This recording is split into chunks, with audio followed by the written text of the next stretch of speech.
It's no accident that Essentials of Numeracy is called Essentials of Numeracy. Whatever your role in healthcare, whether you're a frontline nurse doing drug calculations, or you're a healthcare assistant adding up patient assessment scores, you need to have a good level of functional maths.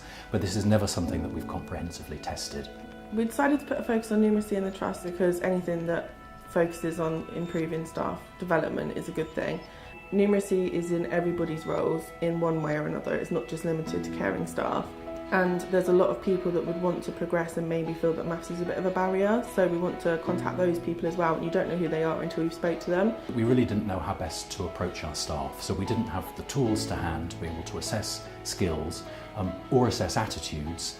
But also we didn't know how best to engage staff. Do you talk about patient safety? Do you talk about staff's own development? So our engagement with National Numeracy has been an opportunity to test all of those things. So for trusts that think it's a challenge to address the numeracy of their staff workforce, I would say we can't not do that. I think it's a can of worms that has to be opened. It's such a vital part of the healthcare worker's role that we have to look into that, and we have to consider our patient safety by making sure our staff are numerate in the roles that they do. We got the word out across the renal department by email.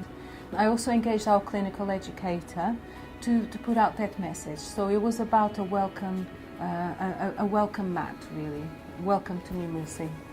The learners and the HCAs don't react particularly well when they first find out about the numeracy challenge, which is why it's fantastic to have that opportunity to talk to them about their fears about numeracy, their previous thoughts and feelings. And by the end of the session, they all very much go, oh, okay, that's good, we're happy about this. We wanted to embed numeracy into the care certificate to really reassure our patients that our staff are able to do their job really well. And numeracy is such a huge part of the healthcare assistant role. Our healthcare assistants are documenting observations and fluid charts, and they're weighing patients and calculating their BMI scores with their height and weight. So the care certificate as a fundamental framework for all new healthcare starters was the ideal place to put the challenge for them. And it also does vitally answer one of the questions in the care certificate portfolio. So for us it met an outcome and also gives the students the opportunity to improve on their learning. Well, I didn't particularly want to do it because maths is an area that I've never felt very confident about. But I thought, often that's one of the reasons to do something is if you're a bit worried or scared about doing it, then you probably should do it. A large part of my job is to do with working with numbers, and it's not an area that I was ever really trained in, so I can do it. I've been doing it for years, but I have found myself in meetings where people are going much faster than me, and it's quite tempting just to let it go over your head.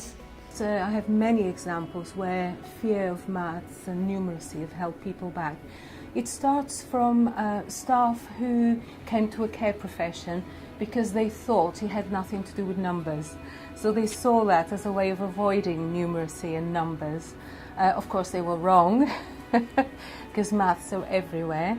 They always said that I'm not a math person, so you do the maths. But actually, you don't need a GCSE. You don't need a degree in mathematics. There is some resources there. There are people going to help you to understand mathematics. Okay, it's a beautiful language. It's practice, practice, practice. Well, my main goal is to become a UKRN, so I think it will be very, very helpful to improve in my career. People talking about it. Okay. When they start to talk about it, the more they become curious of what is it, the more they're going to explore how you're going to get that. I would definitely recommend that other trusts do embed National Numeracy within the care certificate. It's the perfect platform for it, and it really helps to empower our HCAs and MCAs and give them that sense of achievement. I think it's really important that trusts ensure their staff have the essentials of numeracy, and I would definitely recommend they engage with National Numeracy or any numeracy initiative, because it's something that needs to be focused on and it's something that can really help people develop. It helps to reassure our HCAs and MCAs that they are not alone in their feelings, and then they feel more equipped to take the challenge and to learn if there is something I can improve even more, why not? I think it's always good to have extra skills. I feel more comfortable talking about numeracy, yes indeed. I had my own problems with numeracy to overcome over the years, and I think there can be a lot of empathy with people. What's been really exciting for us is that we've been able to look at attitudes to numeracy rather than just numeracy skills, and we've combined that with those other research questions, so we think we've got a much better sense now of how we best engage our staff and how we can improve levels of numeracy overall. It's definitely also given people the hope that or the aspiration to go on to further their studies towards a career in healthcare, where previously they may have felt they couldn't do so because of their maths. So I think it does really give people that boost in their confidence.